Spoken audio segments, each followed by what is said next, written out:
It's the saddest looking time then that you saw in your life. That epidemic broke out and people went to dying, and he was just 4 and 5 every night dying right there in the camps.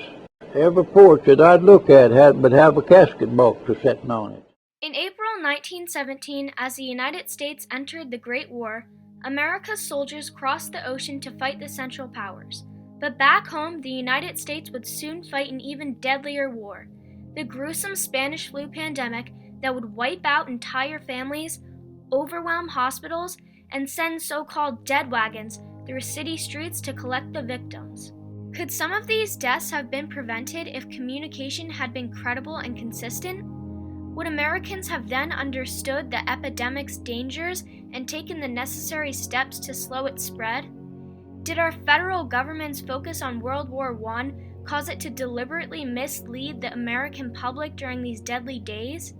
This film will tackle all three questions to explore how America's newspapers, big and small, took on the difficult task of spreading the news of a deadly epidemic to its wartime readers. The United States in 1918 was a world in which less than a third of households had a telephone, and long-distance communication was mainly by telegraph. The public health infrastructure was essentially non-existent, and medical treatments were nowhere near as advanced as today. And although America's cities had experience with quarantines and other non-pharmaceutical interventions, there was a critical entity preventing them from communicating that message effectively: America's own federal government. President Woodrow Wilson's 1918 Sedition Act made it a crime to say or print anything the government perceived as harming the war effort. American troops were fighting the Great War, and maintaining morale was critical. Besides, it was thought a full accounting of the epidemic might embolden our enemies. As a result, when the full-blown pandemic hit the United States in 1918, President Wilson never made a single statement about it, and even his Surgeon General Rupert Blue declared, "There is no cause for alarm if proper precautions are observed." Following suit, big city newspapers, the dominant news sources in the days before radio, sugarcoated the truth. After all, any bold headline communicating the true dangers of the Spanish flu would be open to attack for undermining morale and inciting panic. The main wave of the Spanish flu first pummeled the United States at Camp Devens, a military base near Boston. By fall of 1918, 20% of the 45,000 soldiers at the camp were ill, and hundreds poured into the camp's hospital. Within hours, many of them were dead. Dr. Roy Grist described the scene. "They very rapidly developed the most vicious type of pneumonia that has ever been seen. It is only a matter of a few hours until death comes, and it is simply a struggle for air until they suffocate. One can stand it to see 1, 2, or 20 men die, but we have been averaging about 100 deaths per day." It wasn't long before the flu gripped nearby Boston. Its newspapers, however, buried the story among war news. This would become the pattern followed by many newspapers. Share stories of victories abroad to boost morale, promote Liberty bonds to raise funds for the war, and report the flu but downplay its seriousness to prevent panic. In the Boston Globe's October 4th edition, headlines shouted, "Haig breaks through, Huns in full flight." To the left, "Speed loan to whip the Huns, encourage the purchase of Liberty loans," warning that $200 million purchased a day is simply inadequate. However, news of the flu, or grip as it was also called, was downplayed to a modest article that, despite providing the number of deaths, offered reasons for optimism.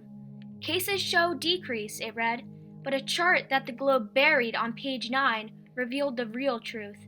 Deaths from influenza, now more than 2,000 in a city of 700,000, had increased every single day since it first hit. 350 miles southwest of Boston lay Reading, Pennsylvania, a city of roughly 190,000. The articles in its Reading Eagle followed the same pattern of reporting. On October 1st, the newspaper proclaimed, "The Allies still successfully smashing foe." 3 days later, Pennsylvania's governor took a drastic step and ordered all saloons, theaters, and public venues closed to curtail the flu. Yet a page 4 article assured, "No cause for alarm if people cooperate against influenza." 3 days later, with 200 new cases reported, President Wilson called on citizens to buy Liberty Loan bonds to preserve liberty today, tomorrow, and forever. Misinformation was also found in the so-called cures for the flu that dotted the Eagle's pages.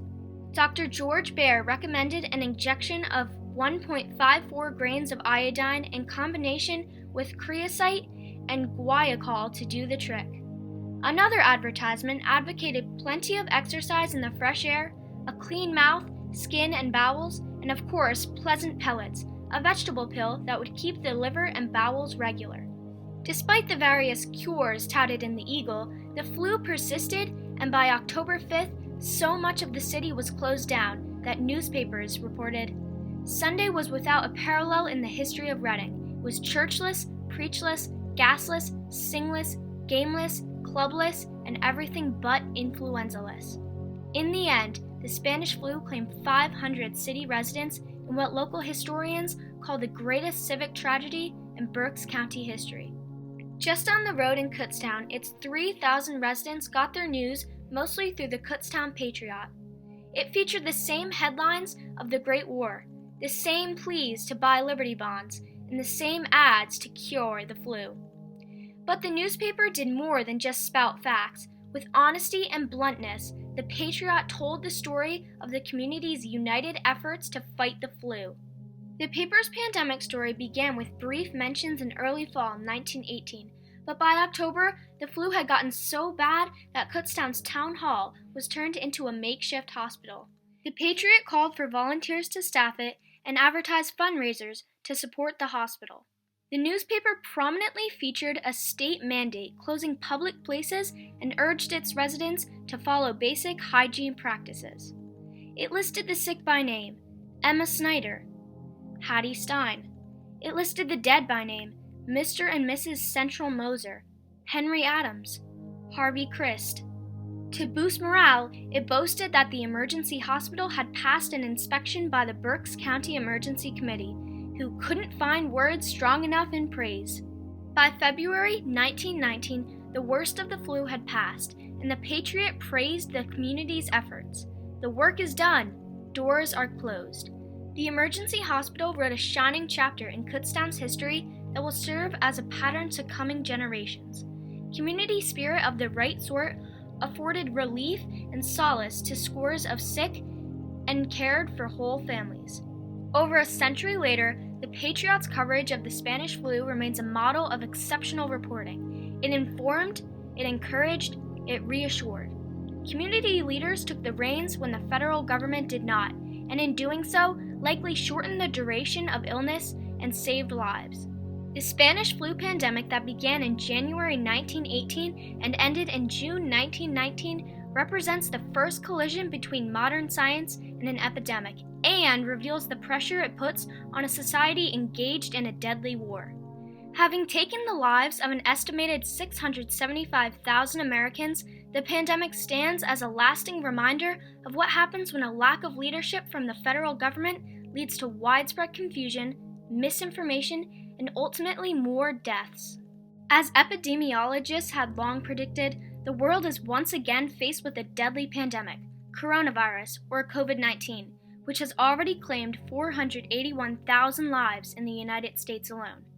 In responding to this crisis, infectious disease experts have learned from the world's response to the Spanish flu that short of a vaccine, honest, consistent communication is the key to understanding and ultimately the key to saving lives. Whether information is shared via television or radio or newspapers or social media. Historian John Barry insists it is absolutely crucial for government officials and news outlets to retain credibility in the face of any disaster, natural or man-made. Falsely reassuring people who are depending on the truth to make decisions and formulate plans is the worst possible thing the government and/or the media can do. Authorities and media must tell the truth, not manage it. Only by knowing the truth can imaginary horrors be transformed into concrete realities. And only then can people start to deal with those realities, and do so without panic.